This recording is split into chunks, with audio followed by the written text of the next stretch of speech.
Welcome to Stories from the Center of the Universe, the podcast about the human experience.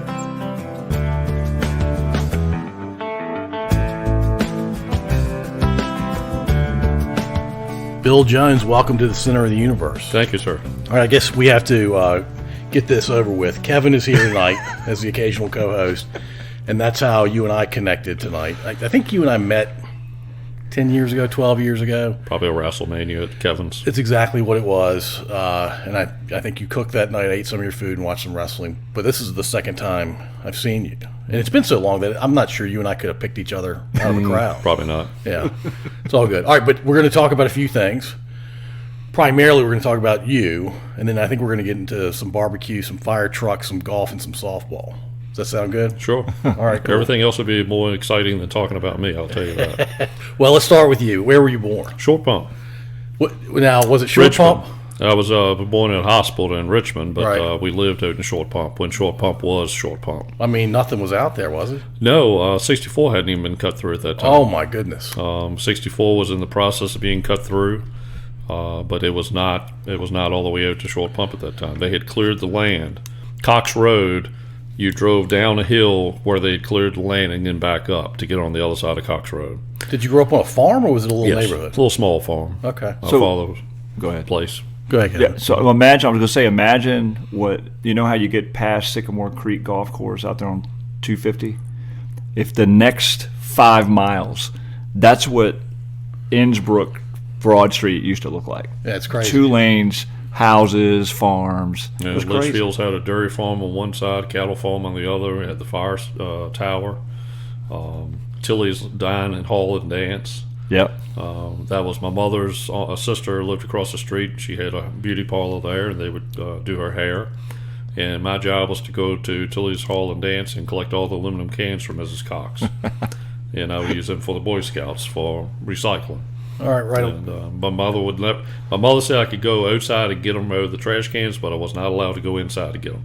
Nah. I could not go inside Tilly's Hall of Dance hall. They were doing adult stuff in there, I guess. I guess, but it was daytime, so nobody was in there. But she was adamant I was not to go in there. She didn't want to take any chances. Not at all. All right, so you grew up on a small farm. Were Yes. you a farm kid?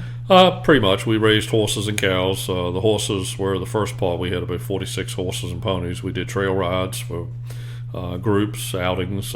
Church groups would have us come and do pony rides for the kids. My dad ran Western Riders, which is out on Shady Grove Road, further out into Hanover. And it's like a mini rodeo type circuit.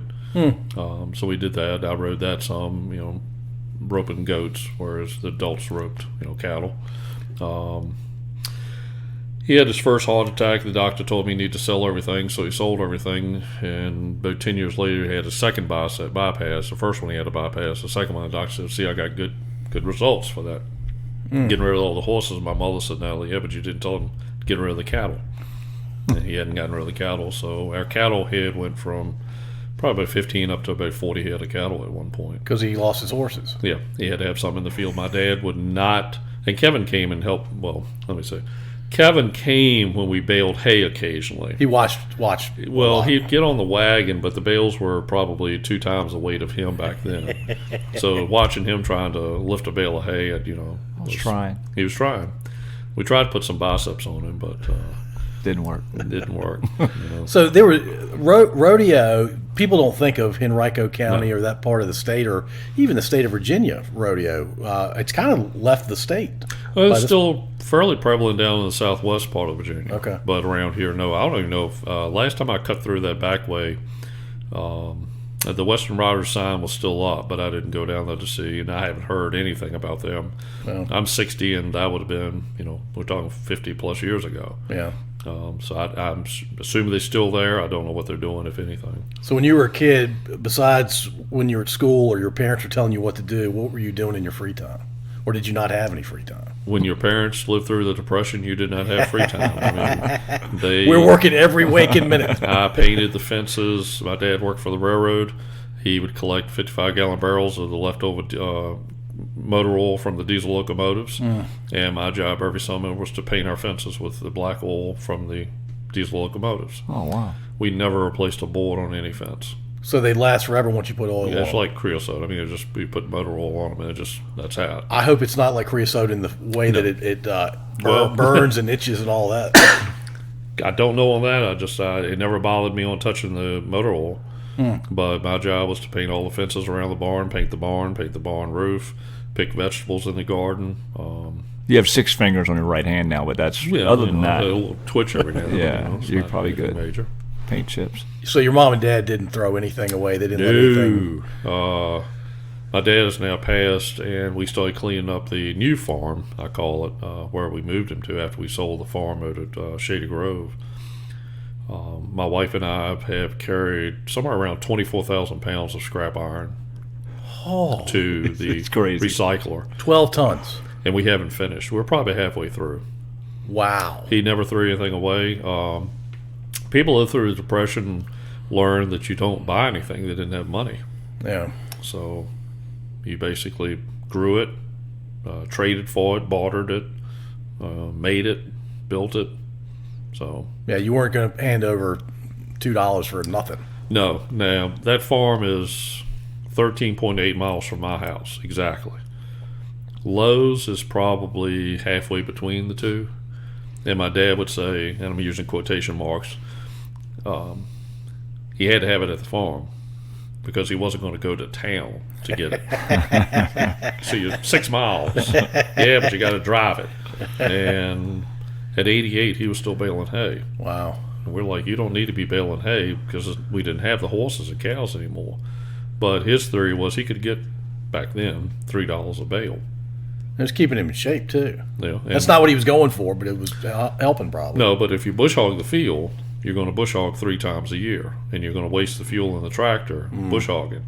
And what do you get in the end? Nothing. But if he bales it, he can sell it. Yeah. It wasn't like he was trying to make money. He didn't need it, but he just didn't want to. That was his mindset. It was his mindset of being wasteful. Yeah. Had a neighbor come by one day. I was in the shop, and he said, "I need a key to the shop." And I'm like, "What's going on?" He said, "I needed a 5/8 by 3/4, 3/4 by 5, no, 3/4 by 5 inch bolt, and I know your dad had one in the shop somewhere." And I said, "Yeah." He's probably got 150 of them. Yeah. He rode after he had a second heart attack. He rode with me to some job sites, and he would see them throwing stuff away. And I know Mr. Flippin very well. As I had y'all heard, you had him on this podcast before. To be clear, we're talking about Kevin's dad, Yeah. William. Yeah. Oh God. But having that, my dad saw these things being thrown away in dumpsters. People out there sweeping up nuts and bolts and washers, and you used to work at Capital One.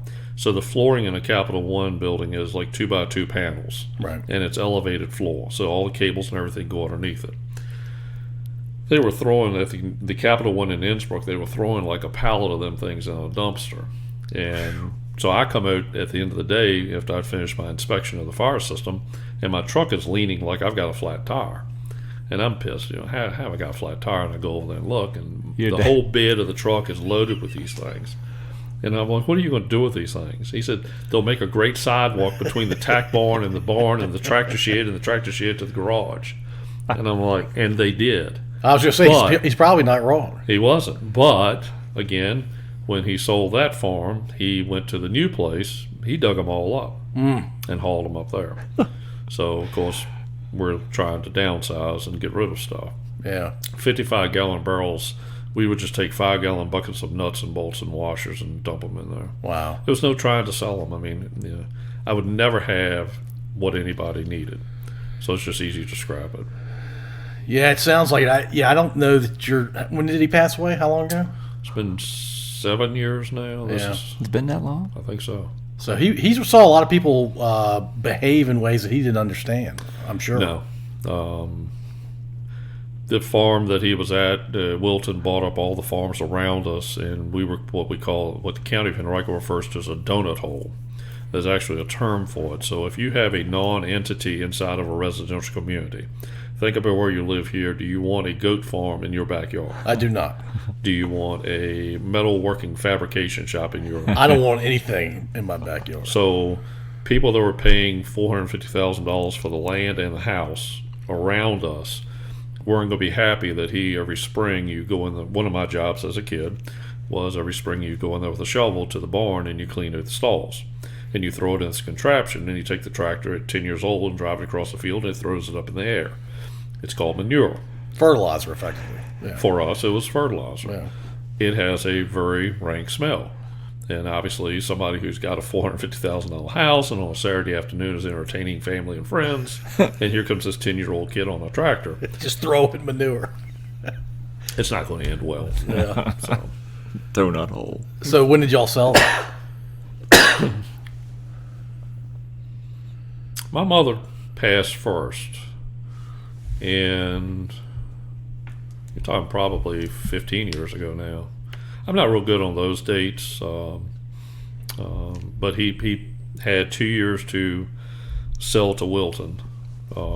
Wilton gave him an offer we couldn't refuse because we were the last farm. Yeah. Wilton's entire development goes away because all of his underground water lines and power lines come to a stop at our fence line, and he can't cross our land.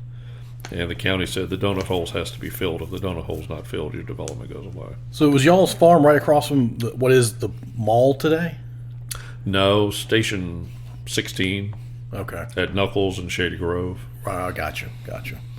Okay, cool. Did you play any sports growing up? Just softball. How did you get into softball, not baseball? I don't know. Tuckahoe was really around back then that much. If it was, we didn't know much about it. It was probably 5 youth teams up at Shortpump Elementary playing. On Saturdays we'd play, and it was actually Eddie Ward, if you remember him. Yeah. Lived across the street from you. Yeah. He was our coach. Okay. And I was like I think you played from 5 to 11 as a kid, and then 12 to 16 you played as a youth, and then after that you were out of it or you kept on playing. But I started playing adult softball I think when I was probably 14 or 15.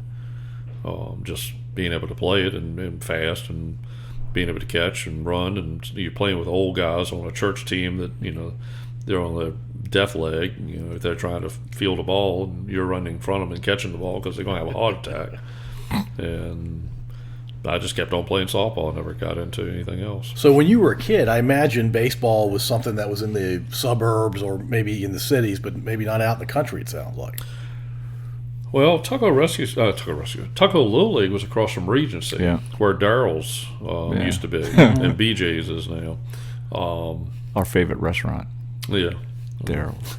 Did you ever go there? Probably. Yeah. It's awesome. that was one of our haunts as a youth member in our church group with Kevin. But just always played softball. Yeah. Neighborhood kids would get together and play softball. We didn't have a ball field out there in the country. I mean, Shortpump Elementary was the closest field, and it was a softball field. And this is slow pitch. Yes. Yeah. He could have played baseball. I mean, I don't mean to speak for you, and you probably don't want to say it, but he could have played baseball. I mean, he had the talent to have been really good at it. And, his son proved that out, too, by also being really good at baseball. But I mean, I've seen tons of really amazing softball players that didn't play a lot of baseball. Yeah, I've enjoyed watching. Our son stopped playing now, but when he started, he played high school, Little League. He played 1 year illegally as a 4-year-old T-ball phenom. Ty. Yeah. Guy we both know. Ty came by my house one day, and I'm pitching a foam ball overhand to my son, and he's bouncing the ball all over the room, and just like a 4-year-old can do. And I'm throwing him curveballs, and he's hitting the ball. And Ty's like, I need him on my T-ball team. And I'm like, Ty, you live in Chamberlain Little League. We're in Tuckahoe District. That doesn't work. And he said, well, I need him on my team. Just bring him out there. So we carried him out there, and, of course, Ty wasn't there. So his assistant's looking at Lee. He's small. Well, he's too small. He won't do anything. And so we'll let him hit at the end. So, okay, that's fine. No big deal. So Lee has fun running around there catching balls and chasing balls down and all. He comes up, and the guy says, all right, I'll let you bat. So Lee gets up to the plate, and then he looks at the coach. He says, where do you want me to hit it? And the coach is like, well, just try to hit it, son. And Lee's like, where do you want me to hit it? And he looks at me like, what do you mean? What is he talking about? I said, do you want him to hit the left or the right? And the guy's like, he can do that? Sure. Lee hit to left. So Lee turns, spins, hits the ball over top of third baseman's head, line drive.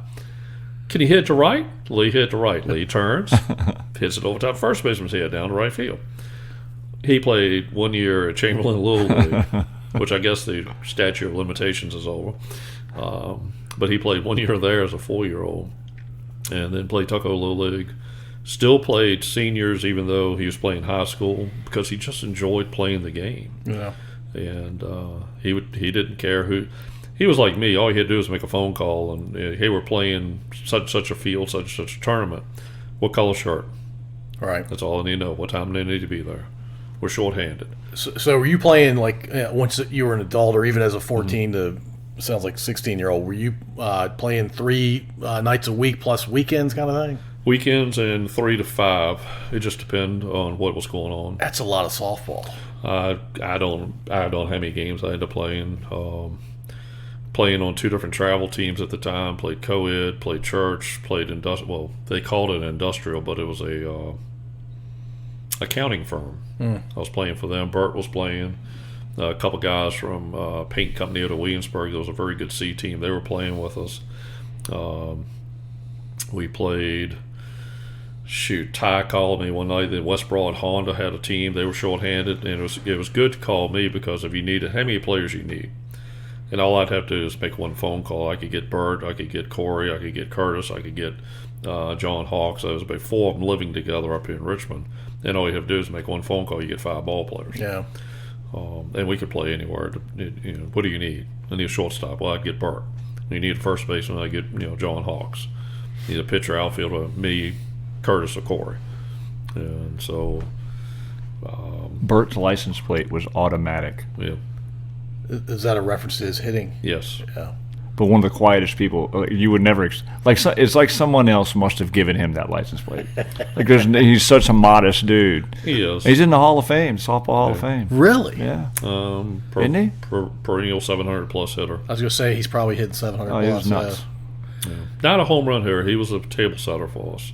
Well, I mean, if everybody did what he did, they'd score a million runs, right? Well, it depends on what league or what association you're playing in, too, because like in UTRIP, you had home run hitters, a designated home run hitter. So if Kevin gets up, he gets a single. I get up, I get a single. You get up, you hit a home run. You're our home run hitter for the game. You're the only one that can hit. Like in C division, you only allow the 1 home run hitter. Did you assume he was a home run hitter because of his size? No, we're not dancing around with that. So in your analogy, Kevin hits the home run first. Our team's screwed because he's not our home run hitter. Yes. Yeah. Okay. If the wind is blowing out 100 miles an hour and he gets the ball elevated. Did you ever hit any? Towards the end, yeah. I've hit I think it's under 10. Yeah. But It's single digits. Now I ask you this because if you remember Clatterball, Oh yeah, and I still see him. Sutherland and a bunch of them, they're bench pressing. I mean, they're working out all winter long, lifting weights. Clatterball is very, very well known in the Richmond area for playing softball. So they're swinging 35-ounce bats. Well, now everybody's swinging 26-ounce bats. And when I finally went down to like a 24-ounce bat, and I hit my first home run, it was like, oh my God! I didn't do any weightlifting. I didn't do anything to do that. I just hit the ball. The ball and the bat changed the game so badly. And I say that respectively, but it changed it to the bad side that you have. It's almost impossible to have lower association leagues that somebody's not drilling a ball, Paul Sadler, at your feet or your head 150 miles an hour. No, it's dangerous. And you have, what was the guy that used to pitch for us with Deep Run? Oh, Ivan Johnson, the older guy. Yes. Yeah. What was he? He was in his 60s, but he was an older 60s than what people are now. Have Paul Sadler drill one at him. It would probably kill him. It's the game has changed poorly, I think, because of that. You don't have to do anything. All you got to do is hit the ball. Now Lee, when he swings at a softball, it's like he's trying to kill the other side of the ball. He wants to hit through the ball with the bat that it goes through the other side of the ball. He's cutting it in half, and he's just destroying the ball. And by playing all these different leagues and associations, I got into umpiring, and then Jerry Stone, who was the head of CAA basketball officials, Jerry Stone, asked me one time, he said, I'd like for you to consider becoming an umpire. Yeah, I think you have the temperament for it. And I'll think about it. He said, well, come out, Pemberton. He lived across the street. He said, I'm umpiring Pemberton Elementary. Come out. So I go watch him, and he makes a bet with me. He said, bet you $1 I won't make a single call this whole game. How can you not make a call? I mean, out, say, fair, foul, ball, strike, something. First pitch comes in, guy hits a 2-hopper to the pitcher throws it underhand to the first base, the guy's out. You know, he never called out. He Didn't have to, yeah. Everybody knew the guy was out. That wasn't a single close play the entire game. You were out by a mile or you were safe by a mile. The ball was going down Pemberton Road because they overthrew the fence, so you're safe, or, you know, it's in a gap and you run all the way around the bases. I owed him $1. And so I became an umpire, and everything I've ever done, I kind of increased my knowledge. I go to umpire clinics, became a umpire-in-chief for the region, this area, then for the metro area with one of the associations. Would you absolutely I'm not going to call Jerry Stone. Do you know Jerry Stone? You've probably seen him because you've played some softball in this area. Yeah. Very nice guy. Yeah. He's not I'm not going to call him a genius because you absolutely have the demeanor of an umpire. I mean, there's no, like, you don't ever get upset, really, or get too excited. Like, you're very even-keeled. Try to be. And it works well as an umpire. You try to control the game. You don't invoke yourself onto the game. When I would do umpire clinics, we would have some umpires. One of the national umpires clinics I went to, the national umpire-in-chief told us, there's 200 of us in the room. He said, how many of y'all have ejected 10 people? A bunch of hands went up. How many objected over 200 people? Hands, started coming down. Over 300, some more hands came down. 400, it was like 2 guys. They were battling it out who had ejected the most. And he said, all right, y'all stand over here. He said, how many have not ejected any? And a couple of hands went up. He said, y'all stand up over here. So these guys are thinking they're going to get something great. And he just looks at them and shakes their hands as he walks down the line. And at the end, he said, these are the worst umpires that are out there. I agree. And they're like, what? You're kicking out too many people. You're too short fused. If somebody even just says it was that a foul ball, you're tossing people. Yeah. And then on the other hand, you got somebody that's cussing you out. Right. And one of the worst cussing notes I ever got was it was a bad call. I got out of position. I told the team, I know it. I used to play with the guys, and they all knew me. Like, how did you make that call? My partner and I had discussed if a batter's at the plate and he hits a gapper and he's going to go to third, there's no need my plate umpire coming off of the plate to go to third, because that means I've got to go from second to rotate back to home. Right. In a 2-man mechanic. Well, that doesn't make sense. I'll trail him all the way out to third. You stay at home. The ball gets away. You're at home. Makes Easy sense. peasy. Yeah. That's what we had discussed. That's not what happened. So my ass is at second base cutting across the mound, and all of a sudden I see, I got third. And I'm like, oh, shit. And, of course, the ball gets away, and I'm trying to hustle in. All I see is swing tag to a diving player, and I don't have anything. Yeah, you had no clue what the call was. And he probably had a better view of it looking down the line, but I looked at him, and he's looking at me like... You call him safe? I call him safe. Yeah. And they were around me like Custer and the Indians. I mean, they just surrounded me and cussed me up one side, down the other. I said, guys, I admit it. I missed a call. Well, the coach was level-headed, and he said, I know what happened, and he tried to get him calmed down. And Steve Foster was one of them. And Steve and I played on a tournament team a couple years later, and he was talking about that. You remember that game that we played in Colonial Beach, and we were losing like 15-2, and you made that call? We're down 16-2, and we won 17-16. I said, yeah. He said, if you hadn't made that call, we were going home. I'm like, yeah. Fired him up. But they got pissed. So you mentioned Clatterball's name. Is he still around? He's still around. Do you remember or play against a guy named Earl Hawkins? I did never play against him, but his name is spoken with reverence in the softball world. Yeah, I grew up with his son. Okay. And his son joined the Coast Guard, and we had a Veterans Day sort of theme a couple of years ago, so I had his son Chuck on. Yeah, I took Kevin and Brett, I think, down to Petersburg one time to let them see the majors play. Oh, yeah. Because they had never seen them. It's unbelievable. And softball. I don't think that was not the weekend that they were playing, but the majors were in Petersburg that weekend, and one team, nobody wanted to play Steel Sporting Goods, which was big time. They were flying people in from all over the country, and Petersburg Eagles said, if y'all give us a deep berth, we'll play. The final score was 66-10. And Was Rick Scher at that? Do you remember Rick Scher? Because you know who's dad. Yes. Yes, that's Braun Strowman's dad. The wrestler. Golden Corral. He played for Golden Corral. Yeah. Yeah, I told you this one guy, which he is, and Chuck Ingram. And I said, this is a friend of mine, Chuck Ingram, and he's coming up to bat. And I said, he's a really good singles hitter. I mean, he can hit it anywhere. And he proceeded to put it 350 feet over the park. Wow. And Kevin and Brett look at me like, yeah, you really know him? I was like, well, he normally doesn't swing for the fence. There's some big boys out there. I think there was one guy who used to play, I think you said linebacker for the Lions or something. The Colts. Or whoever. I think it was the Colts. Like 6'4". Yeah. Like Gilman size. Yeah, but they were, that smoother. was their job. I mean, they actually got paid to play. And, I mean, when you say that was their job, it wasn't a part-time thing. That was how no, they made money. it was part time. I mean, they were spokespeople, if you will, for Steel Sporting Goods. So if they're swinging this bat, obviously you got to have this bat. If they're hitting it 350 feet, you can hit it 350 feet. Not so much. All right, well, let's pivot to what did you end up doing for work most of your career? Supposed to work for the R&P Railroad. My family put in over 500 total years of service between my great-grandfather, grandfather, uncles, cousins, great-uncles. So you total all up their years, it was 540-some years. So I never applied myself in school because I was going to go work for the R&P. You're Jones, you work for the R&P.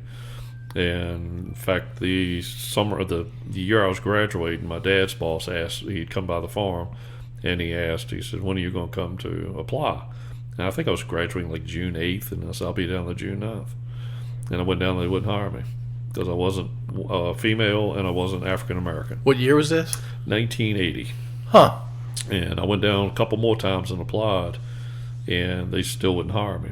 And I wasn't the right color and I wasn't the right sexuality because they had quotas that they had to meet at the time. And my dad finally told me, he said, look, you better find another job because they're probably never going to hire you, and if they did, you'll probably end up in Jacksonville or Atlanta because R&P wasn't struggling, but it just was a small... CSX wanted them. Yeah, I mean, it's in the name, right? Yeah. Richmond, Fredericksburg, and Potomac. So they wanted them bad, and they were buying up their stock over time, and I think probably in 80, maybe 84, 85, 86, somewhere around there, they took it over. I don't know if you can't see it from where you are right now, but there's an old chair over there that used to belong to my grandfather. Mm-hmm. It was his desk chair when he worked at RF&B. Oh, really? Yeah. Okay. And my aunt, and she won't listen to this, my aunt was going to throw it away. She had my son come over to grab stuff and put it in the back of the truck, and he sees the chair, and he said, Dad, that's my great-grandfather's chair. And your aunt, my great-aunt said, hey, let's take it to the dump. And I said, we're not taking that to the dump. We're going to refurbish it. Yeah. Nice. We still have my aunt's roll-top desk from at Broad Street Station. I bet it's beautiful. And it is. It's heavy as lead. I mean, that was back when they used real wood. Well, that's when they built stuff to last. Yeah. Yeah. But, yeah, my great-grandfather was Andrew Jackson Jones, and he was the one that started it. And there was something, R&P had a Railogram magazine, if you ever saw that. Mm-hmm. And one of the years, they had a front cover page of railroad tracks, and it spiked off with, like, sidings. And it was like Andrew Jackson Jones was the beginning. It was like a family tree of railroad tracks. And so it had us listed out there. And so R&P was where I should have gone. Because of that, I ended up applying with Richmond Fire. And because of my southern accent, Richmond Fire. When I'm teaching a fire safety class, I get to roll and my lips get to go on fire. So, hey, do me a favor real quick. Say ambulance. Ambulance? That's what I thought. How you say mom? I say ambulance like you say it, but my wife doesn't think it's... What'd she say? Ambulance. Is that how she says it? Yes, and she's going to laugh if she hears it. That's from East End. Yeah. My wife fusses about the way I say mom. Mom. It's not a flower. It's mum. Mum like your mom? But like, how do I say my wife's name? Murray. Yeah, Murray. M-U-R-R-Y. He's married it's funny as heck when you're making a Murray. phone call on the thing, you say, call Murray, and it comes up M-U-R. You want to call Murray Stevens? No, Murray. Sorry. Murray Jackson. Anyway, sidebar. I went down there, went through all the first written tests and then the physical test, and I was in the first group of 25 that they called in. And that was the first time I ever heard that they didn't work like 8 to 8. Like I knew it wasn't Monday through Friday 8 to 5, But I thought it would be like 12-hour shifts, like 5 days in a row. And when they showed that calendar, it was 24 on, 24 off, 24 on, 24 off, 24 on, and 3 days off. I'm like, hey, whoa, wait a minute, back this train up. Who's going to call me every day to tell me what I do the next day? Because I'm not going to be able to keep up with this. I mean, who has a job that you work on Monday, but you don't work on Tuesday, you work on Wednesday, you don't work on Thursday, you work on Friday, and then you take a couple of days off? So what do you do with your time? And they're like, oh, we drive 7-Up trucks and beer trucks and lawn care. And no. So I was applying actually for, which you probably didn't know, Randolph-Macon was looking for an assistant athletic director. Huh. And I thought, well, that might be kind of neat. I like sports, and I could be involved in that, and it's close to home. And a couple of guys, coaches I was helping still at Tucker with baseball and football at the time, they're like, no.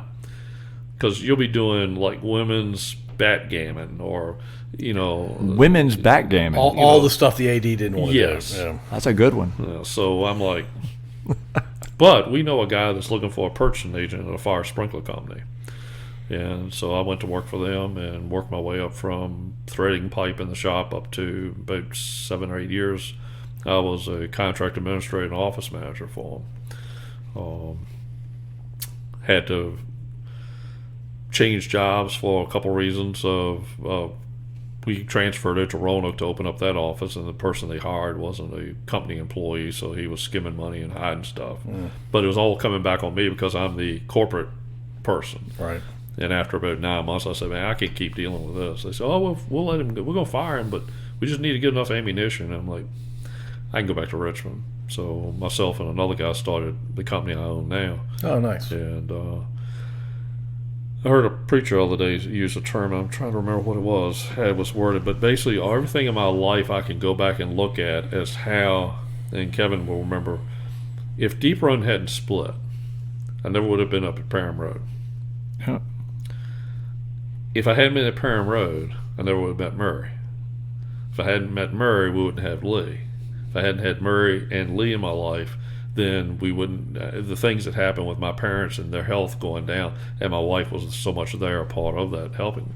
The one before would have been. We're not going to mention it, but I mean, I'd have been either in an insane asylum or I would have probably killed her. I mean, she was that nuts. But on the other hand, I did think about this one day recently because somebody said something about Denise. There was a time that I thought Denise and I might date. Right. If I hadn't left Deep Run, let's take that path, and Denise was still a Deep Run, would Denise have had what happened happen? Yeah. Because maybe I could have been the person that could have gotten her away from those kind of people. Yeah. That's true. That's very true. Or maybe not. But, I mean, life's about decisions, right? But some of the things that you just said really wasn't a decision you made, right? The whole Deep Run thing. It just seemed like, I'm not a very strong spiritual person, but it just like seems I'm given two paths. And I'll take sometimes the harder one, and it works out great, and even though this one will be easier. Yeah. I could have stayed at Deep Run. I could have possibly stayed with that person, but it would have been... No, we'd be talking to somebody else right now, probably. Yeah. So what do y'all mean stay at Deep Run? The church had a split. Yeah. Oh, the church split? Yeah. Oh, wow. Okay. Yeah. And Kevin came over to Parham Road with us, started playing on their team with us, and I ended up coaching him in RA basketball. I had visions of grandeur that one day, like right now, I should be being taken care of by him by his NBA contract I was going to help him get. Yeah. And I don't know what happened along the way, but he just didn't pan out like I thought he was. Yeah, thanks. Back in the McDougal days. And I never got to be Tim Legler's size. That's probably what held me back. That's what is so goofy about my wife. She went to Bluestone High School with 300 and some students. I graduated from Tucker with 2,153 students, 6 AAA state baseball championships, not one single Major League Baseball player. Isn't that crazy? She goes to Bluestone, 360-some students. She has an NBA All-Star, and she has a Major Leaguer graduate from her high school. Jerome Kersey. And who's the Major Leaguer? Michael Tucker. I was going to guess Jerome Curse. Yeah. They both went to Longwood, too, didn't they? Yeah, and she tells a story because we used to have dinner with this couple. He used to be the starting point guard in front of Jerome Wow. in high school. So you always you dig at him how come you ain't on TV playing for Portland? But she said in his freshman to sophomore year, I think it was, in college, he shot up like 6 inches. Yeah, he was tall, but story behind Jerome is he grew up playing like on a dirt court in his, I guess wherever he lived, and the rim wasn't very good. Like he grew up poor and.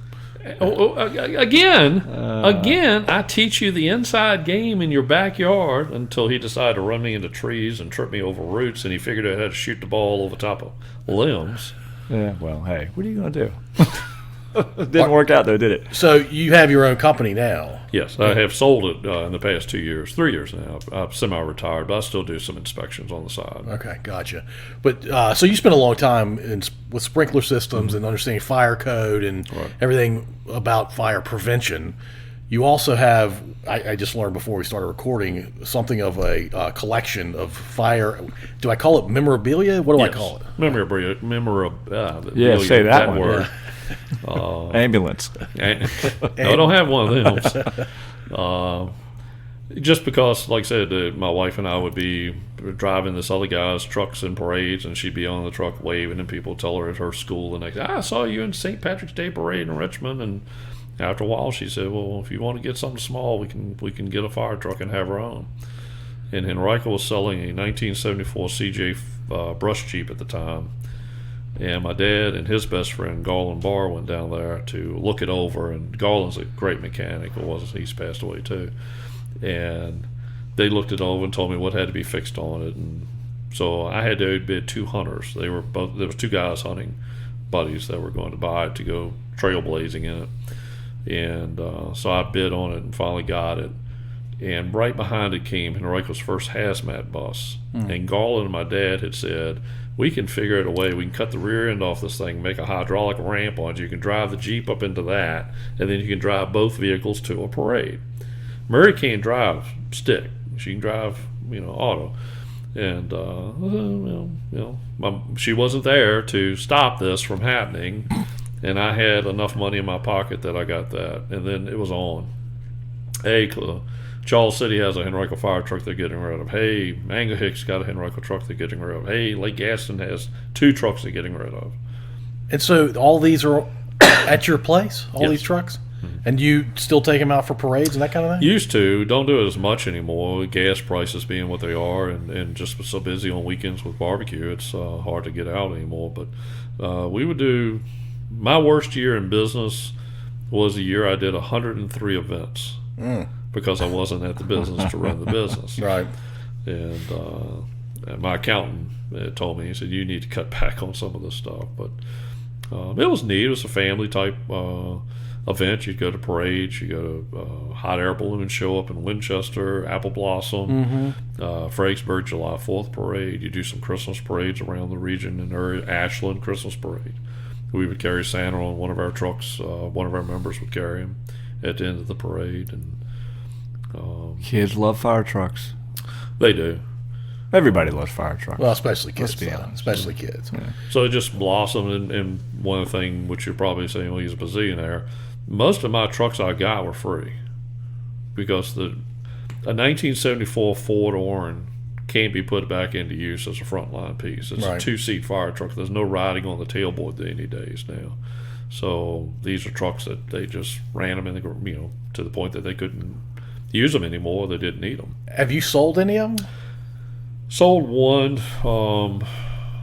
probably about 3 years ago now, and the rest of them, Lee has no interest. So I am at the point of trying to decide what to do with them. There's a new museum that opened out in Roanoke, the Virginia Fire Museum, and I might talk to them about if they have an interest. But as a department, Henrico has no interest because the young guys they don't want to do anything with a 1958, Bean, and They'd rather play on their phones or do whatever. yeah, it's not their history. Right. Right. And the retirees like it. I've got the second Henrico fire truck that's still around. The first one's gone, but the second fire truck, the first hazmat, the 55 Bean from 5, 2 Ford Orange from 3 and 11, the hazmat I mentioned, the first ladder truck that Henrico County ever had. How high would that go up? 100 feet. Well, it's a 100-foot ladder, but it's not going to go but about 75, 80 feet. Right. Just because of the angling. But but back then, that's all they needed, probably. well, if you think about it, like in Henrico, the tallest building is at Monument Towers. That's 10-story. Right. It won't reach to the top. Even the stuff that Henrico has now won't reach to the top. Huh. Fire truck sits here, buildings here, put your outriggers out. And just fire it up. Yeah. It goes here. It doesn't go here. Right. So. Yeah, but the water can extend beyond that, I guess. They can. Yeah. All right, cool. Let's pivot to, I don't know how we've worked this out, but you're going to be there anyway in Urbana. Yes. The 23rd through the 25th, I believe. Or is it just the 23rd and 24th? No, it's all 3 days, Friday, Saturday, Sunday. Friday, Saturday, Sunday. And Kevin was probably talking to you about it, and Kevin said, I have a really good idea. Kevin's my idea guy, too. He's my good idea guy. And good idea guy. So right. We're going to go to, what's it called, the Urbana? Bethpage Camp Resort. It's called BBQ Gives Back. Okay. It's a contest that we developed. I became a judge however many years ago now because I wanted to see how I see these TV shows and people are injecting pork butts. I've never injected a pork butt. My mother started me cooking when I was 8 years old. My dad didn't cook. His idea being a farmer, 1-course meal, 2 slices of bread, piece of ham. 2-course meal, add a piece of cheese. 3-course meal, put some mustard on it. 4-course meal, throw some Oreo cookies in your pocket and head out the field. So she wanted me to learn how to cook, and that's how I got into it. So you were doing it as a kid? Yes. Oh, every wow. Saturday. She would go to my aunt's and have her hair done. Then she'd go to the grocery store and get her groceries. And so when I was about 8, about midway through the year, she said, I'm tired of him not learning how to cook and not wanting to cook. I'm going to have you cook. So every Saturday night, I would help her in the kitchen cook. And then when I was about 12, she actually had me doing, I would have to tell her on Friday what I wanted to cook that night for that weekend. And she would pick it up at the grocery store. That's a cool relationship for you and your mom. And for my wife and I call it the CNC Club. She cleans, I cook.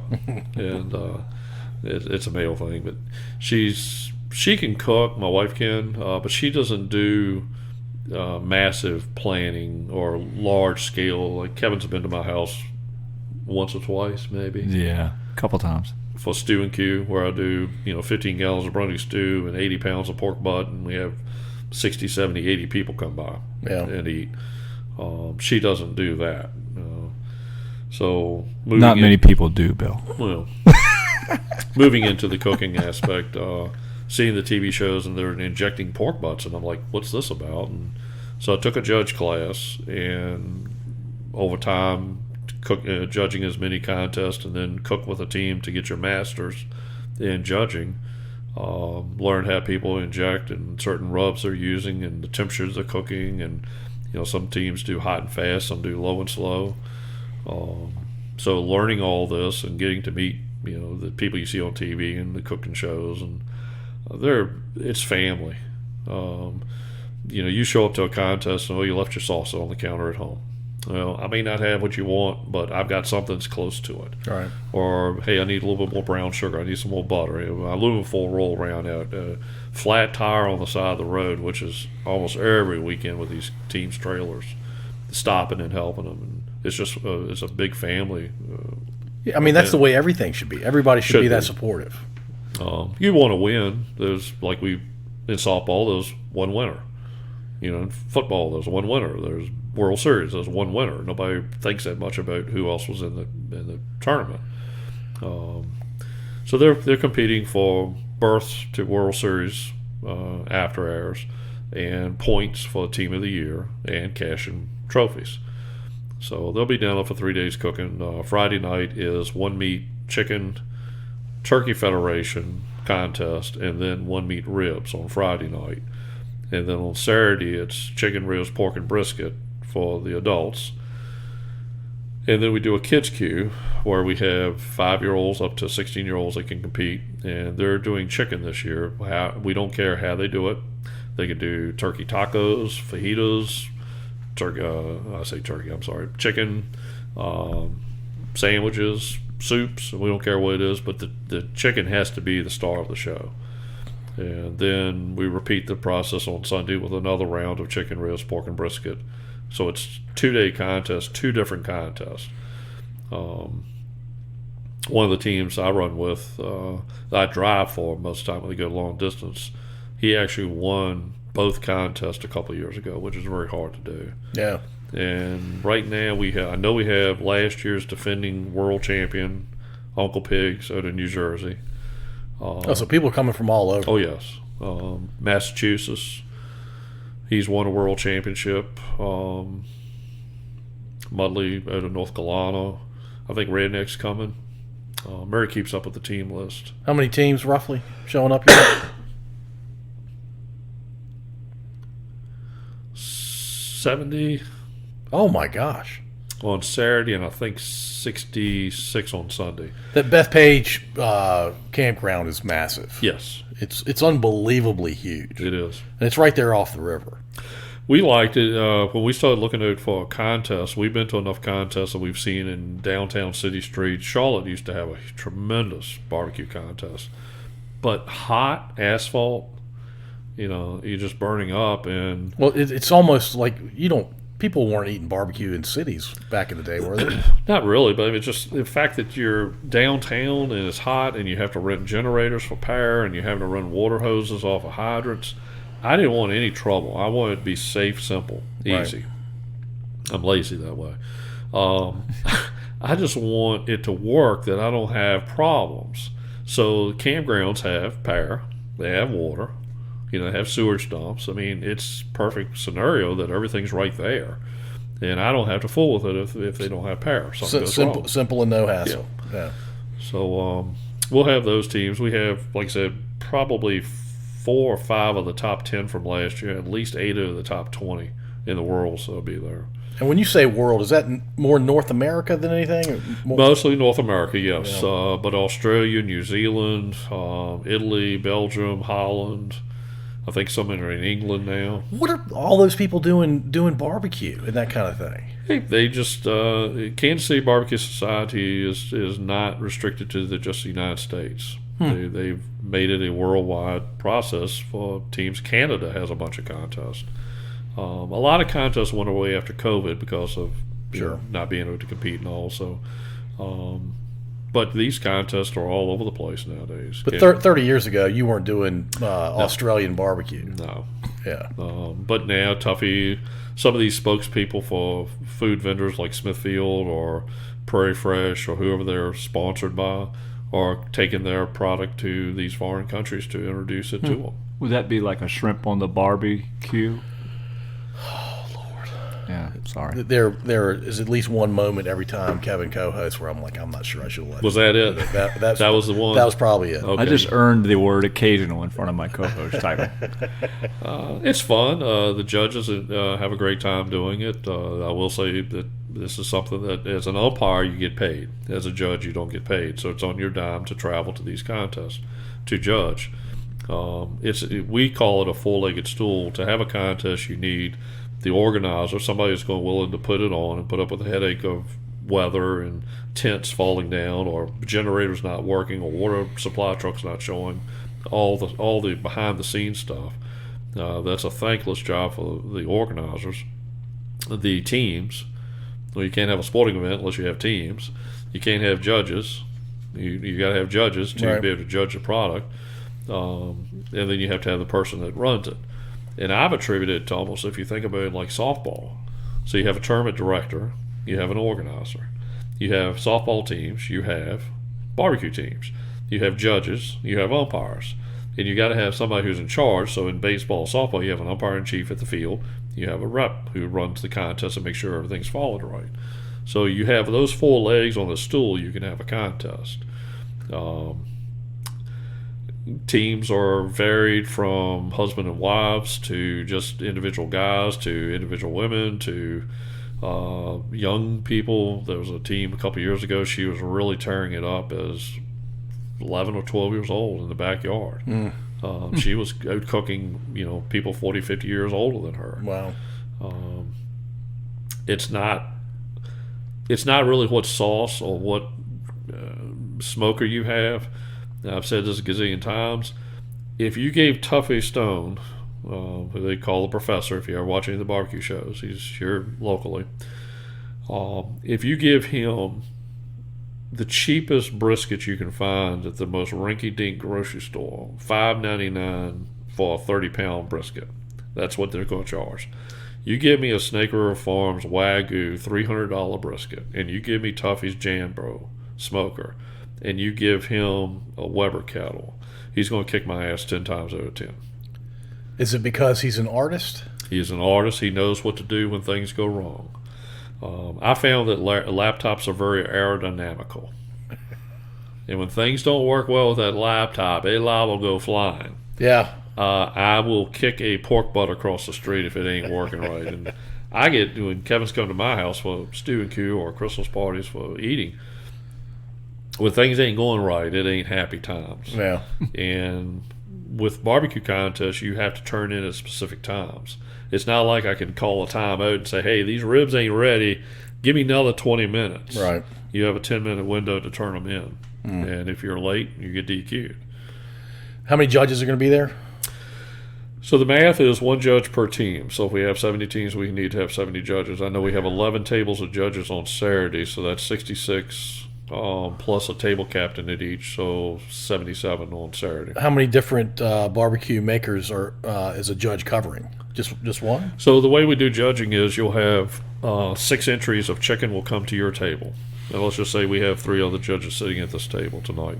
So we will get 6 different teams chicken.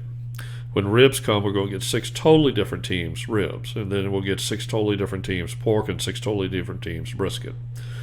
The reason for that is, well, Kevin is a really poor scorer on brisket. He doesn't like brisket. You don't like brisket that well. You're looking for something that maybe the team's not turning in. So this may be a low-scoring table. So instead of killing 24 teams in brisket, it'll get bounced around. Right. Excuse me. It doesn't happen often, but we do have some judges that occasionally have some preconceived notions of what they're looking for. We're teaching that. I'm now a CBJ instructor, so I go to different places and teach how to become a judge. We're really enforcing that, or reinforcing with them, don't judge except what's in the box. Don't look for legs in chicken. You might get thighs. You might get breast meat. You might get flats and drummies. You might get chopped chicken. But don't go in looking for something. Be surprised. Be excited for what you see. Our first reaction is you eat with your eyes. So presentation is important. Obviously, my wife didn't have her eyeglasses on when she met me. See, you took the joke from me. Yeah. But isn't one of the things that you judge the presentation? Yes. Yeah. So in looking at a box, I'm looking at the box of appearance first, and everybody at my table will be shown that first box. They'll close the box up, put it down, then they'll show box number 2, and you'll score that, and then box 3, 4, 5, and 6 in order.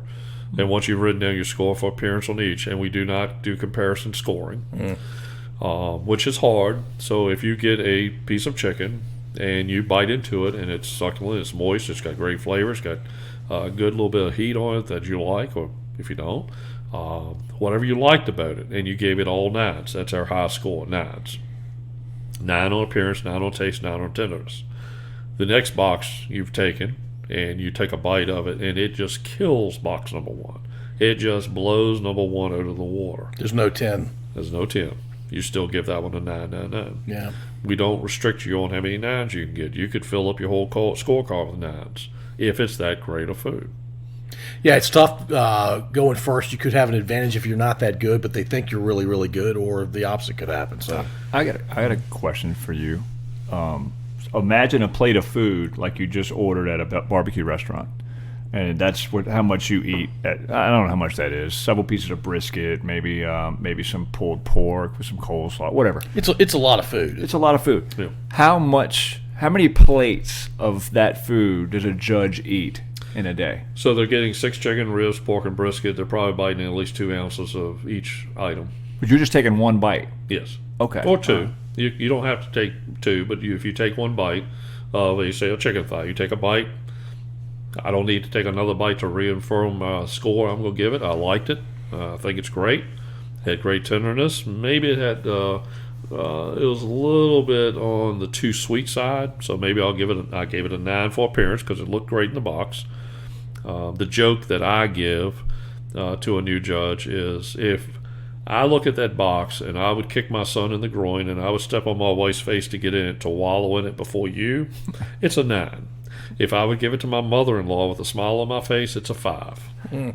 That's just the words. Each score has a word. Like 9 is excellent.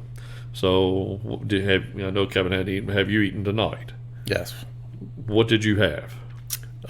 We had pasta with tomatoes, onions. No, pasta with olives and capers. Homemade. Yes. Okay. So looking at a scorecard, and 9 is excellent. Was it excellent? Well, my wife made it, and she's not going to listen to this, so I can answer this honestly. So look at an 8, look at a 7, look at a 6, look at a 5. I'm going to give it. An 8. Okay. So what's an 8? Very good. Okay. So it had some room for improvement. It did. All right. So Man, I hope my wife isn't going to listen to this. So you would give that scorecard the score that you gave it. Where we vary is trying to get judges to understand we're not looking for things in the box is one thing. Secondly, that we're not doing comparison scoring. Do you eat a lot of barbecue? I do. Where do you like your barbecue from? Ooh. What's the place in North Carolina? Smithfield. Okay. Man, that's some Chain. good barbecue. It's a chain, but it's really, really good. Nothing wrong with I mean, I'm obviously not a judge of barbecue. Doesn't matter. But here's it to me. It's no different than Cowboys Redskins. I'm aging myself. I'm sorry. Cowboys Redskins, Democrat versus Republican, Virginia Tech versus UVA, Clemson versus South Carolina. It's if you like something, You like it. that's all you like. Right. You can't have anything else. Anything else sucks. And You have extreme bias towards that one yes. And as a judge, we can't do that. We need to be able to accept. Have you ever had Alabama barbecue chicken? thing. I have not. Vinegar-based, mayonnaise-based, Ooh, white. that sounds good. It is very good. But for a judge that sees, and I know we're doing not a live stream to show pictures, but you're seeing reddish color chicken. Yeah. And I've had students in my class say, "What's that?" And it's chicken thighs. Well, it doesn't look natural because they're all cut the same shape and size and all that. Yeah, from a distance, it kind of looks like a meatball. Yeah. Yeah. So that came from Iron Mixon years ago, developing muffin tin chicken. Taking a pats of butter, putting in a muffin tin, shaping and forming the chicken thigh into a square pillow, putting it in the pan and cooking it in there. So the butter is helping moisten and keep the chicken moist. It's got a good crispy skin on top. Puts the sauce on it so it's bite through. And it's good. Once you invent something and you come up with something and you start winning, every team out there is going to want to know, what's he doing? Right. And $900, come on down to Holland, Georgia. I teach you everything you need to know about how to cook chicken. That's what he does. So power to him, great, for him. But once somebody does a class, then they're sharing their secrets. I never understood that from a sports person. Like Tucker would never go to Freeman and teach them how Tucker's pitching was working. Not in a million years. No. And yet these teams are doing it, and then these teams, they're learning what these teams are doing. Like I said earlier with Tuffy and me cooking against each other, Tuffy knows enough about cooking brisket. He's cooked thousands of them. He knows what happens when a 10-mile-per-hour sustained wind comes up and the temperature drops 20 degrees on that smoker. I don't. He knows what happens when that wood is a little bit more damper than what we were expecting it to be. He knows when that brisket has a temp spike and he's gained 20 degrees in 15 minutes. All right. I don't. Tuffy's he's a master. He is a master. He is the professor.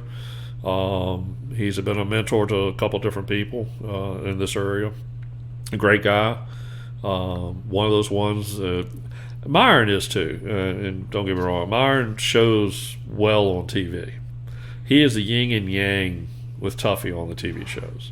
Somebody's got to be the villain, and he wears that crown well. Nice guy, friendly guy. Don't cross him on a contest, but great guy. Does Tuffy win a lot? Tuffy stopped competing as much. He still does a couple of the world championships. He'll be at Memphis in May this year. He was there last year. He got a call in shoulder. We got a call in ribs. We finished 9th in 140-some teams in ribs and 2nd in chicken wings. Tuffy's not going to be at Urbana? No, he's actually in New Zealand, or I forgot where he told me the other day he was going. I know he's going to be out of town, though. Yeah, that's a bit of a bummer. One of those trips he's making for his sponsor. So you're nice enough to hook us up with talking to some of these folks. Who are we talking to? So I talked to you all about 4 different teams. Good Googly Goo. The best name ever. It's definitely a top 3 name. There's a bunch more team names that you'll see. It's teams do a great job with coming up with the names. Apocalypse Now was a team. Mike Fay, he passed away a couple years ago. This past year, I think it was. Optimus Swine, 757, because he's in the 757 area code. His trailer is decked out like a metal, rusty transformer. Yeah, when I saw it, I was like, I'm not eating barbecue out of that trailer. And then he brought it over because Murray was nice enough to take us over there. Man, it was succulent, would be the best thing I could tell you. It was awesome. You're cooking for one bite. That's the difference between restaurant cooking and competition cooking. Yeah. People will say, my mama says I make the best chicken, so I'm going to sign up for this contest. I'm going to come down there and kick all these boys' asses, and they go home crying because they don't know. They just don't know that. We don't score well with bite-through ribs. Fall off the bone ribs. TGI Fridays, Ruby Tuesdays, do a great rib, but it falls off the bone. I can take any one of his 3 sons, and I can do that. All I got to do is cook the rack about 10, 15 minutes longer. And I didn't do anything special to it. I just cooked it longer so it'll fall off the bone. We want it that when you bite into the rib, only thing that comes off is the meat where you bit it. You're not left with a Fu Manchu mustache with the meat hanging down. Right. Because everybody can do it. It's hard to get a rib to do that in that 10-minute window. Precision's part of the exactly. competition. Yeah. Timelines, keeping up with the timelines of making sure it's done at this time. The chicken should be bite through skin. It doesn't have to be, but we don't say it has to be. But do you really want a flap of skin hanging down on your chin? Most people don't. So you're going to score it down because of it. Brisket should be tender, should pull apart without, I've seen briskets, and I've actually judged briskets before. You know how you open a Lay's bag, and you know it's just going to just go everywhere? Yeah. And you're sitting between 2 other judges, and they're doing the same thing, trying to pull this, and you're just waiting for it to slip out of your hand and smack the other guy upside the face. Pork, as you asked about how much we eat, pork normally has 2, 3, or 4 different samples in it. So when I say 2 ounces of chicken per piece of chicken, well, you might have 4 samples of pork in the box. You might pull, chop, money muscle, slice, horns, bacon. What's money muscle? So at the back end of the pork butt, the bone end is at one end. At the other end, there's a tube that runs along the edge of the pork butt. You'll see it. There'll be a striation of fat, like in rings. That's probably the most tender piece of the pork butt, depending on how it's cooked properly. It's usually very moist. It has a different texture than the pork butt itself. And the teams will, once they've got it pretty well cooked, they will actually cut that out of the pork butt, and they'll set that aside and finish cooking it. And then they'll cut it into slices. So think about a 50-cent medallion. Right. Some of them are bigger, some of them are smaller. But tender. Super Very tender. All right, Bill, I think you are a fan of professional wrestling, or at least you were at some point in your life. Kevin, I know, is. I've been a connoisseur for a good chunk of my life. This is my last question before Kevin asks his standard question when he's here 15% of the time. Who is 15% of the time he remembers to ask the question, or 15% of the time that he's here? He's here. Okay. To be very clear. Let's not. He's earned the name occasional co-host. He's asked my question too when I'm not here. Because of your attendance record, I've asked it more than you have. Who's your favorite professional wrestler of all time? Back in the day, Johnny Weaver. So Johnny Weaver after he retired from wrestling, he was doing commentating, color commentary, effectively with Rich Landrum, who lives in Colonial Heights. Oh, okay. And I was talking to Rich yesterday.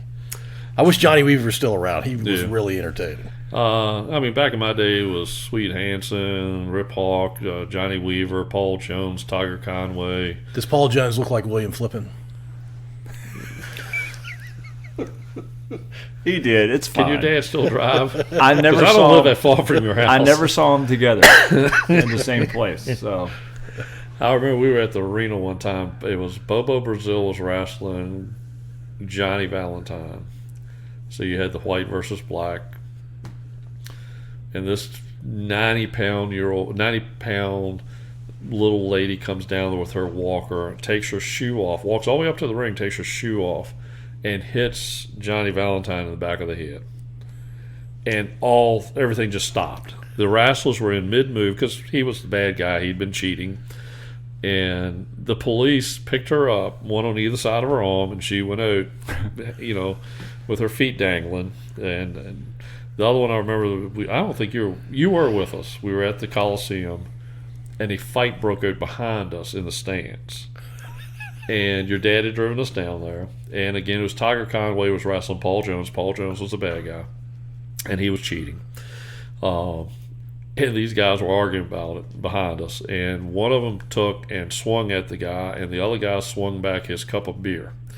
Just as I was turning around, because you're kind of watching the wrestling, then you turn to watch the fight back here, and you turn, and I turned around, and the beer went all over my face and on my coat. And I was 14, 15 years old. And I'm trying to figure out how we're going to explain to my parents why I smell that I smell like beer. Paul Jones served me beer. Mr. Flippin's got some explaining to Oh, do. yes, he does. Love Ric Flair on the mic. He's the best ever on the mic. MJF nowadays I'm still not sure if he's sane or not on some of the stuff he does. He crosses the line. He crosses big time line. But yeah, I used to back in those days. You got autographs, and I don't know where that autograph book ever went, but I had a pile of autographs of different wrestlers at the places. Well, back then people weren't smartened up by it. Like they thought it was real. Hence the fight in the stands. Yeah, people thought the stuff was real. Oh yeah. Until it became sports entertainment, and Vince McMahon admitted. Now most of us by that time knew it wasn't. Yeah. But they were coming in as wrestlers. Yeah. Right. They weren't coming in as the Undertaker or the Macho Man or my grandfather was on Saturday mornings. It was Saturday around lunchtime. They would come on Mid-Atlantic Championship Wrestling, and I would be down there as farmers in Laurel, which is not too far from here. And he would get so angry with whoever was cheating, and he would take his cane and shake it at the TV, kick him like a dog. And I guess I got it from him, but. It's my wife will stop when she's walking through the living room on Monday nights or Friday nights, which nowadays it's almost every night it's on, and she'll stop when Ric Flair is because she likes listening to him. I don't think she's a fan of him. She just that she likes hearing him talk. He's amazing. Yeah. You could sit there for an hour on YouTube and just watch his. Well, the memes on Instagram. He's like every 10th meme. Absolutely. He's great. It's him and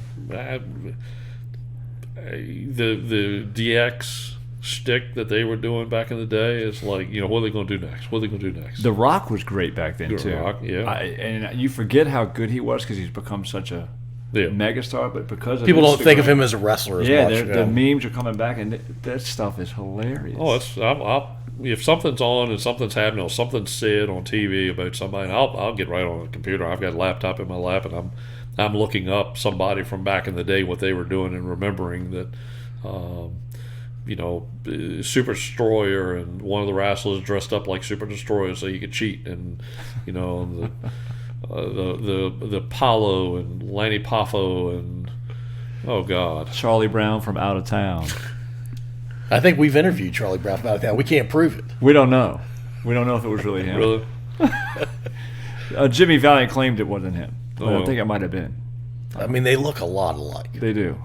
Do you remember that? Yeah. Oh, it's the best thing ever. It's close to Dusty Rhodes. Didn't Dusty Rhodes come back as like the outlaw or something, and he had That's going. He's got such a distinctive Yeah. physique that they go, really, we're not supposed to know that Dusty No. was. Speaking of good on the mic, Dusty was good on the mic. Dusty too. was. Dusty was Oh, awesome. what was the guy? His brother's in WWE now. Dusty's other son, Cody or Dustin? Dustin, when he was doing the Gold Tourette's, Dust. and you remember? Oh yeah, he was doing Tourette's for a while. he was. Oh yeah. And he and I really like Sami Zayn. I didn't like Sami Zayn for a long time. I really love his stuff he's been doing lately. Yeah. And how he can get, when he did that one, I had sent it to you that night when it was happening because I knew you weren't watching it. But when he said he's not feeling oozy, Yeah. and you see all of them just like, oh, I got to stay in character. I got to stay in character. And they're struggling. and Roman Reigns is sitting there like, are you not feeling oozy? And he's like trying to wipe his face, like trying to get back into character. But it was Dustin was in the ring with Triple H, and Ric Flair was managing him at the time, and he was doing the Tourette's thing. And you could see Ric Flair, and they couldn't hold it in either. He just, Well, how could you?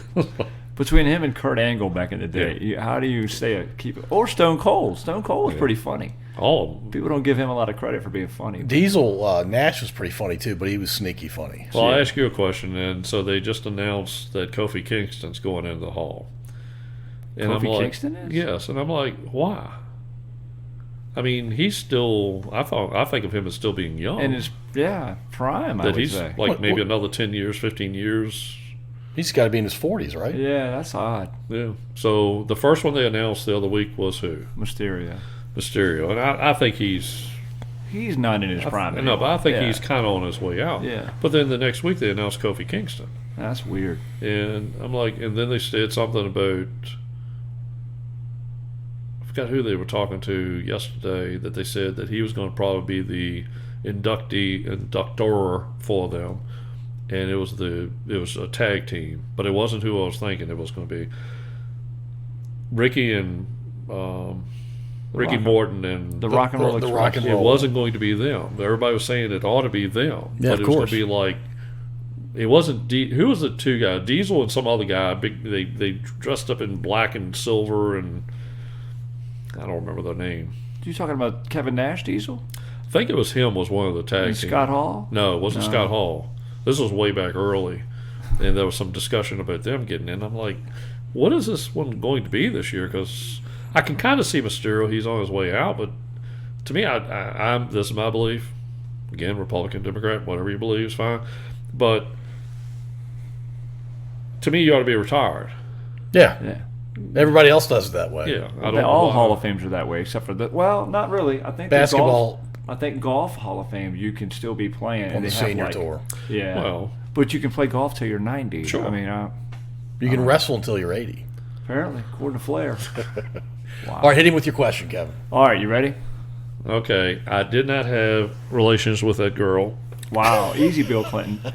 We don't need that one tonight, unless you want to be the answer to one of this question. So you are a late night talk show host tonight. Okay.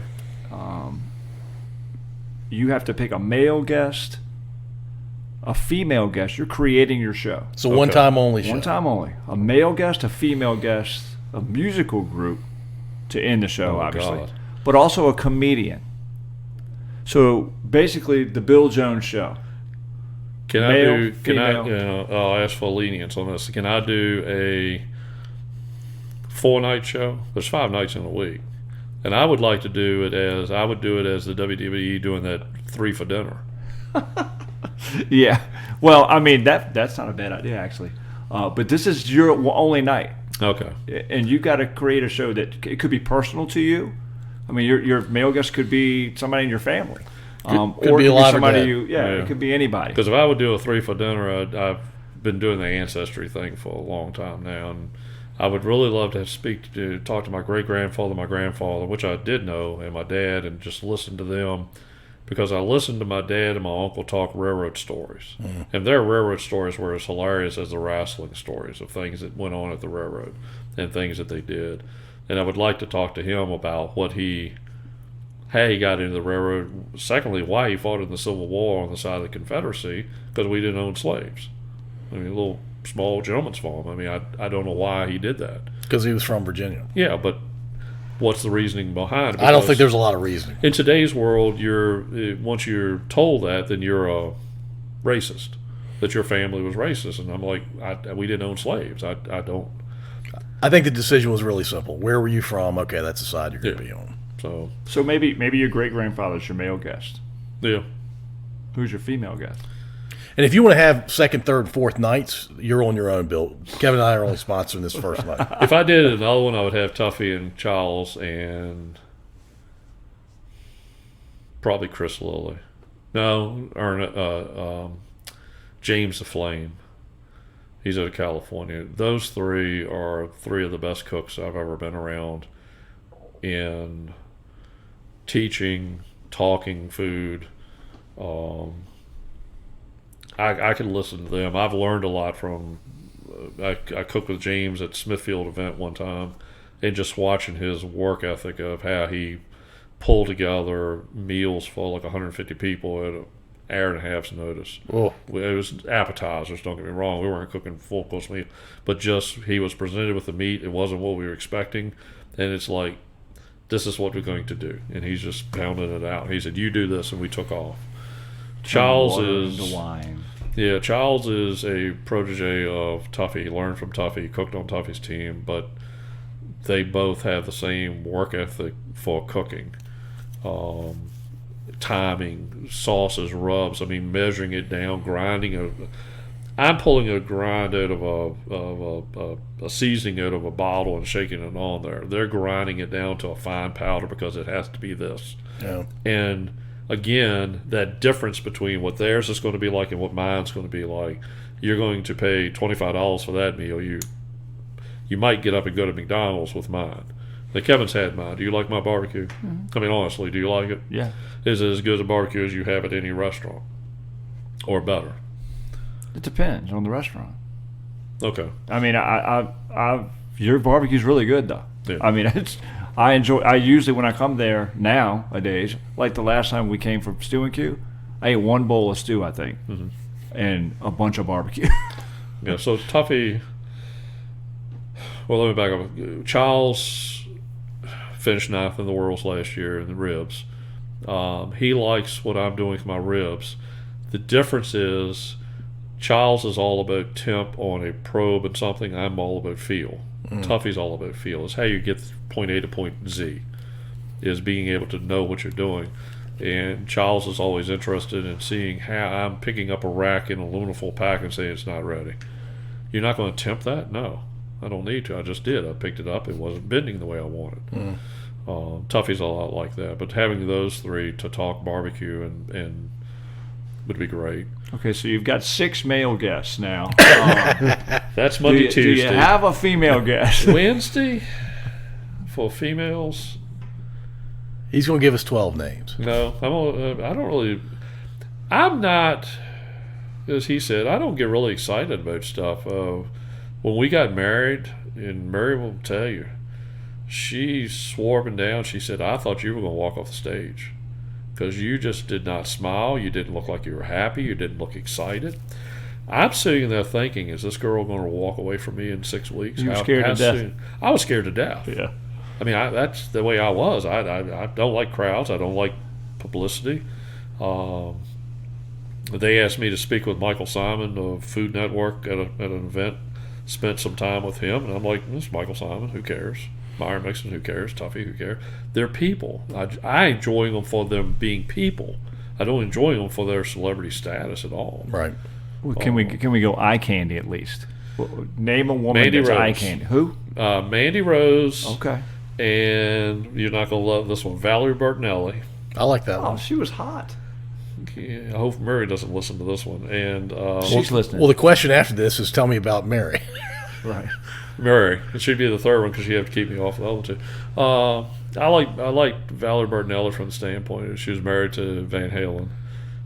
She's on One Day at a Time before Yeah, that. One Day at a time. That's when she was Liked her back then. She's in the cooking shows. Love watching her on those shows. She does a great job with that. There's your female guest. Yep. You just tied it all in. Yep. All right, how about music? Music is tough. My playlist goes from Amos Lee to Metallica to Frank Sinatra to Fleetwood Mac, Elton John. I mean, I'm all over the place. You got to pick one. Foo Fighters. That's probably my largest playlist of all the artists I have. It's Foo Fighters. Yeah, it's probably Foo Fighters. Okay. That's And not not bad. David Grohl. I would love to talk to the drummer. Yeah. That's who I would like Yeah, to man, talk to. he died way too young. Yeah. His son is pretty sweet, though. Oh, God. On the drums. He beats the crap out of the drums. Yeah. All right, so comedian. I've seen two of these: John Pinette, Robin Williams, and Eddie Griffith. And I love Eddie Griffith. And it would be like, people are like, you like him? I'm like, Oh, he's hilarious. I've been with him a couple of concerts that he's had in Richmond. And the Funny Bone. Yeah. Yeah. And John Pinette, for the cleanliness of his storytelling and his facial, he died too young also. So did Robin Williams. Robin Williams, just his stuff that he could just take off, hand him a glove, and he'll take off on a glove. And he'll go for an hour. Yes. Yeah. That's good. That's a good show, though. I mean, there's a lot of people to get in an I mean, hour. you're going to have to settle in. That one, those three there would not be an hour. I mean, they would be their own week on the, because if you had to pick one, I would probably say John Pinette, because I like his cleanliness of his stuff. Eddie it'd be for the late night viewers. Cool. All right, let's end with you telling us about Mary and your son. Oh, God. How'd you meet Mary? Because we ended up at Parham Road. Her brother was going to Parham Road. We were in the Sunday school class together. And we had a Bible study one night a week. And his wife started showing all the men in the Bible study class this picture of this young lady. And she said, "This is my sister-in-law. She's going to be up here student teaching. And we need somebody to take her out and show her the town." Well, Mary's from Chase City, a little small area. And so she was a student teacher in Chesterfield. And some of these people you might know. Robert Ferguson, he was semi-engaged to his wife, to be. Eric Bridges was, I think, getting ready to get married to Ha. Yeah. Kevin Mullen was, of course, married to Danette. Yeah. And it was somebody else in the thing. And they were married. And I'm the only really, truly single guy in the group. And so it kind of, quote-unquote, fell to me. So she told me she was going to be there for Mother's Day. They were doing baby dedication, so Jay and Tracy's daughter was going to be dedicated, and all her family was coming up. And at the time, the Parham Road had a men's team and a women's team, and there was a very attractive blonde girl that I had been hanging around with, and doing the flirting thing, and maybe she might be. But she lived over off of Keene Road. And I went by her house like the week before, and we're sitting on her front porch, and we're just talking and seeing how things are going. And she says, "Would you like a cigarette?" Well, I don't smoke, never have, don't like it, bothers my allergies. Okay, so she lights up a cigarette. Well, strike one. Would you like something to drink? Yeah, water, Mountain Dew. Well, I got beer, wine, whiskey. Well, I don't drink, never have. Strike two. So I'm like, but I'm in on this. I'm on, You're a two-strike hitter. Yeah. She was cute. Yeah, and very attractive. And then the cat came on the porch. Oh. And the cat jumps in my lap, and she's like, "That cat has never liked anybody's come over here." I can't believe it. Well, I like cats, so I'm rubbing the cat. Our family always had cats because you're on a farm, you got to keep the mice down. The cat jumps out of my lap, jumps in her lap, turns his rear to her, and sprays her up and down her front of her shirt. So she goes inside to change, and I'm sitting on the porch, and I'm like, "Okay, God, That's enough. I got it." Yeah. I'm not going to get her to stop smoking. I'm not going to get her to stop drinking. And the cat didn't do it to me, but did to her. That Sunday, I'm still thinking that God may be wrong. I walk her to her car, and Tracy grabs my arm and says, "My sister-in-law's in here. You got to come meet her." And never looked back. Yeah. And I always wonder about that girl. So she'd be 59, 60. That she ever... What happened? She's still sitting on the front porch drinking and smoking with the So my move cat. forward about a year. We'd been dating. Every other girl I ever dated would come out to the farm when we were baling hay, and I'd say, just sit on the porch with Mama and, work on vegetables, getting them ready for canning. Murray shows up in a 3/4 length Longwood ball jersey, a pair of rotten blue jeans, and some old tennis shoes, and I'm like, we're going out tonight with you dressed like that? What's going on? And she said, well, I came to help y'all bale hay. And I'm like, no, you don't know anything about baling hay. And well, I'll give you a hand, Dave. He's like, well, come on. Do you know how to drive a tractor? And she's like, no. And I'm like, no, she doesn't know how to drive a tractor. And he said, well, come on, jump on the tractor. Well, he takes off across the field. I'm left greasing the tractor, the baler. So she comes back, and Mama's on the porch. Come on, Mary Ellen, come on up on the porch. And that's the only time I say her name right is when I give her right name is Mary Ellen. Well, yeah. But when I Murray call it, Ellen it's Murray. doesn't sound right. Yeah. So Mary's like, no, I'll help them. So about 4 or 5 laps around the field, she hasn't killed us yet. Daddy turns around and pokes me in the chest and said, you better not let this one get away. And I'm like, yeah, I'm thinking she might be a keeper. I don't know why, but You don't know why. things are, because, I didn't think she would stay with me. I mean, just, But you know now. been You still married. doubt it? No, I don't doubt as much, but there are times where That's I know I much. irritate the heck out of her and drive her nuts, but she stays with me. And I still say, when my dad had cancer and he ended up moving in with us, and his last days of hospice in our house, and things happen physically that changing bedding and changing clothes for him, and Yep. She didn't flinch. no, and she didn't run away screaming. Yeah. Keep her. Yeah. Tell us about Lee real quickly.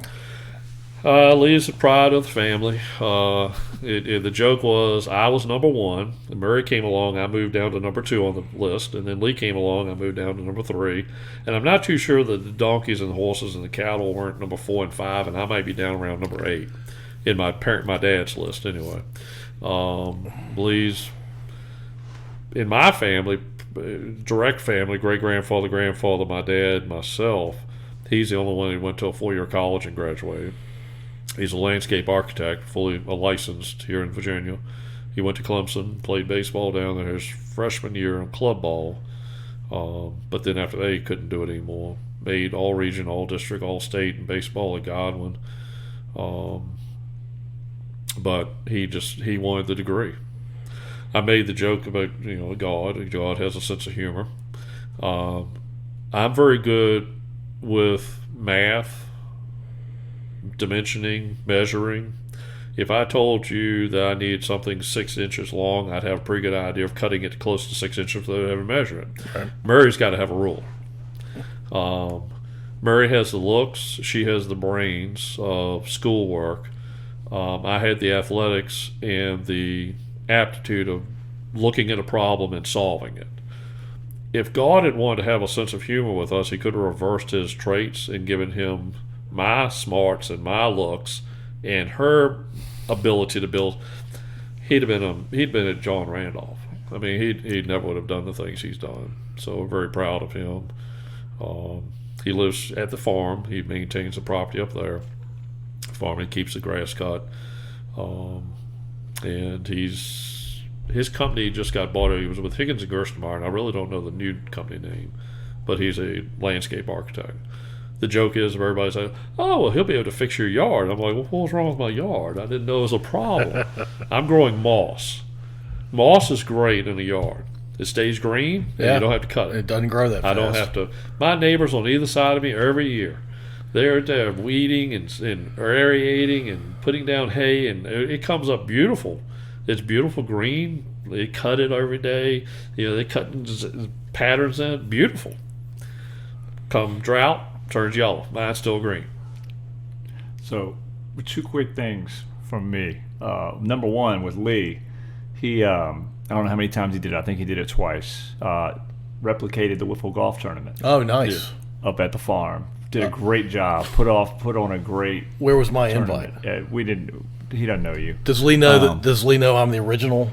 I think I did invite you. I think you were they're unable to come. I am like one for the last 18 or something. You don't show up very often. That's why I thought you met Bill, but then I remembered you never came.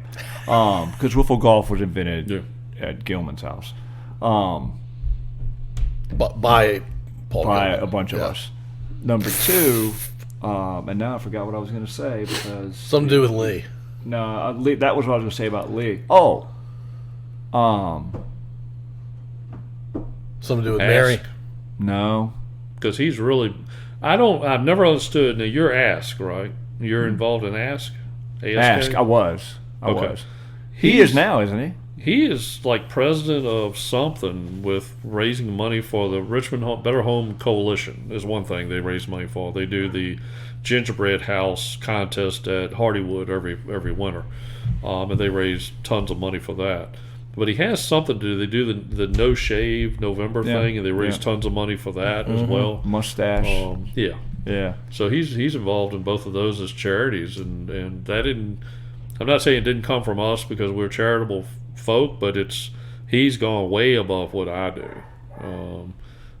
Speaking of our barbecue contest, we're raising money for two groups: the Burn Foundation of Virginia, which is they handle distributing money to MCV VCU Burn Center. It's the only one in the Central Virginia area. So if you suffer a burn, a lot of burns are children related, and they're not accidental; they're on purpose. So then the other group we help with the money is the Central Virginia Burn Camp, and that is for kids from 5 to 16 who will go to camp for a week. They get to hang out with 30, 40 other kids just like them, missing hair, missing scars on the face, body, whatever. But to be in a pool by yourself with other kids that aren't like that, it's got a stigma to it. It's lonely. Yes. But you go to King's Dominion with 30, 40 others looking just like you, they just have a ball. So we raise from the golf tournament we do every October for those two groups $100,000. $50,000 goes to MCV and $50,000 goes to the burn camp, which basically funds their camp for the week. Covers their insurance, covers the rental of the camp. They go horseback riding, inner tubing, go to King's Dominion, go to museums. That's great. Go to a concert. So Lee's really big into that, which we're very proud of him for doing that. He's a fine young man. That's no question about that. Even though you were the first son. I was, and I didn't live up to expectations, so you had to have Lee. So, Did you think of your second thing? now I'm second. Is that what you're saying? No. Did you think of your second thing? You said you had two things. Yeah, I and did. you forgot the second. I did. Something that he does every year that I'm surprised we haven't brought up. How many lights do you put up at your house on Christmas? You're on the Tacky Light tour. Yeah. So the cedar tree that's out front, when we moved into that house, Lee was on a tricycle, so he was 3 or 4 years old. That tree was probably 3 feet tall. And now it's about 45 feet tall. We put about 9,000 lights on that tree. Our total. When you say we, is there an army of people that are doing this stuff? Yeah, there's me, myself, and I. Because again, did I mention my son is a landscape architect? You did. He's not into hanging Christmas lights. Most people aren't. No. So that tree, we've changed the light scheme around some. We put up, I think the final count this year was around 47,000, which isn't much. I mean, the guy over there across the auction's like $1.5 million. Yeah. I'm at like 38. Like I'm not. 38,000 is not a bad count. Yeah. So let me ask you real quick: does your light bill like quadruple or 10 times that month? Or This past year was normally it's double for the month. Okay. Now That's we not only bad. turn them on December 1st to the end of the month. So our power bills are normally double. This year was about 3 times, as I recall, but it was a cold winter. Yeah. And so we were running the heater a whole lot more than normal. I've always wondered. I can't imagine what that guy's light bill goes up to. The $1 million guy, I have no idea. I mean, he's soliciting money every year there for his. This was their last year, though, didn't it? This year, I think I read that. he said that for a couple Oh, he years. has he? Okay. Yeah. Well, the one thing, his mother died, so they were selling her house. Right. But the neighbor, if you face his house, the neighbor to his right has told him he can put anything he wants in his yard. And he does. And he did this year. So now what was in his mother's yard got moved into that yard. We have 78 deer. Some of them we got from him, which surprised me because Murray was the one that got them. For all that she talks about, just don't buy any more lights. Now, you're with your wife. Mine is don't tell me not to buy something in November when I bought it when it was on sale in January. And she says, well, it's a blanket. Well, no, it's a brand new year. It's got to be, you got to tell me in January. So I'll buy stuff that's on sale. But people, we would show up from house. We'd be out of town. And obviously, you come back to the house from the weekend and be a deer or two laying in the driveway because somebody didn't have them working. Even Bert gave us like 4 or 5. Yeah. They don't work. I'd rip off their lights, throw a $2.99 strand on them. So we have 78 deer. And That is. Do you have more deer or fire trucks? deer, 78. Okay. But more fire hydrants. Fire hydrants, 108. You know why I have 108 fire hydrants? I have no idea. Because I don't have 109. That's how you end a podcast. Did you ever tell him about your basketball prowess at Mechanicsville Baptist? No, but if you want to tell the story about the water cooler play, feel free. And I had really nothing to do with that. But it's classic, and people still remember it. In fact, the preacher at my dad's church right now still remembers that play, and he wanted anything to do with our team. So I was coaching the RA basketball team, and we didn't have good players. So, of course, I recruit Kevin from Deep Run to come over. So he comes over and started playing softball with us. The two things about him in softball, he'd be in right, I'd be in right center, and we would be singing Everybody Wants Me. Don't you want me, baby? Don't you want me, baby? Because we're in the outfield singing. Well, it's kind of lonely in right center. Because we want you to hit the ball to us. Sure. And so anyway, I've got him, because bringing him brought in Brett McPhee. Bringing in Brett McPhee brought in, what was the little small guy? Will Norris? No, not Will. Chris Isbell. Chris Isbell. Yeah. And suddenly we have a very, very strong youth basketball team. So the two things I remember about that RA basketball league, they had a kid named McDougal, big burly kid. You run into the lane, you're risking your life. Type kid. He had a beard. Yes. How old were the kids? 12, 13. So Kevin gets fouled, and I mean he gets royally fouled. And my first reaction is he okay? So I'm looking at Kevin. I see his body moving, so I know he's not paralyzed. My next reaction is to turn to look to the stage at the end of the gym to see where Mr. Flippin was. And I see something I don't like seeing, because Mr. Flippin is out of his chair and he's pulling his pants up and adjusting his belt. Similar to Paul Jones pulling up his wrestling tights. And I'm like, oh, God. And I look back, and now Kevin's getting up, and I see Mrs. Flippin, like, reaching at him like he's okay, he's alive. And I'm like, oh, please don't come down on this floor. But we were playing something. I don't know who we were playing. It wasn't McDougal's team. It was somebody else. And it's a close game. I think we're up by 1. And all the kids, my team was taught everything. We did every defense, 3-2, 2-3, 1-3-1, boxing 1, triangle and 2. Everybody else is just doing plain 2-3. Yeah. So all the kids would run over to the far end of the gym where there's this water cooler. This is prior to bottled water and Gatorades and bottles that you bring to the gym, or your mama would bring. So everybody go over and get the water. Scott Elder. Yeah. Big burly kid, not a really basketball player, but neat kid. So I take Scott to the side. I said, go over there to the water cooler. When you get your water, when they hand Kevin the ball underneath this end, you step on the court. Because everybody's going to be packed down here, because all my players are down here. So he goes, we call it the water cooler play. So he gets over there, he takes his water. Referee blows a whistle and play. Scott steps on the court. Kevin, I think it was you, threw the ball down because he gets it. Because they can't. The coach down here is screaming bloody murder.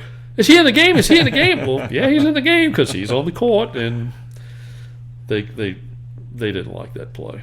It wasn't, but it worked. Yeah, it wasn't did. cheating, but it was a church league, so yeah, it wasn't. It was frowned upon. It was frowned upon. It wasn't in God's image. No. Let's say. Well, I mean, I'll figure it's something I can answer on that, but I don't know what right now. Parting of the water. But your dad, oh God. Yeah. McDougal was about to get whooped. Yeah. Yeah. Oh, it was not going to be pretty when I looked at Kevin, I said, "Oh, please move." This was like in 3 seconds time, minutes went. Oh. In 3 seconds, I'm looking at Kevin. Please move. He's moving. Where's Mr. Flippin? Oh shit! And oh, good, thank God. And oh, and Mrs. Flippin. This was like in 3 seconds time, but it felt like it was a long time. But yeah, we had a good time. coaching that. Eric was on the team. Well, he was helping coach, and Every practice, Brett McPhee, you know Brett, right? I do know Brett. Brett would, this is a good thing to wrap this up with, too. Brett McPhee used to love Larry Bird. So Brett McPhee would always try to do, I don't know why I'm saying his first and last name, Brett would always try these crazy passes most of us were ready for. Poor Eric would be cutting through the lane, not even paying attention to Brett, and the ball would smack him right in the side of the head. He deserved it. He'd get so mad. In the chest, in his leg. You would think he'd learn after a couple Brad would times. put spin on the ball, and he'd throw it like over here, so it would hit there and bounce back this way. And Eric would just run down the court looking at his hands. Like, he didn't hit you in the hands, Eric. He hit you in the head. You need to be looking at your ear. You need to be looking at your chest. That's awesome. All right, well, Bill, I'm looking forward to Urbana. Good. We're going to have a good time. Hopefully we'll talk to 5, 6, 7. I have 4 lined up right 4, now. If all you right. want another one, we've talking about it. We got off that track. So Good Googly, Wolf's Revenge. He finished, I think, in the top 10. Good Googly finished second in the Jack Daniels World Championship. Mudley Crew just won she's a woman-led team. She just won a GC in, I want to say, Iron Station, North Carolina, about 3 weeks ago. She finished in the top, I think she finished in the top 50. She was probably the highest women finishing team. Yeah. But she finished in the top 50.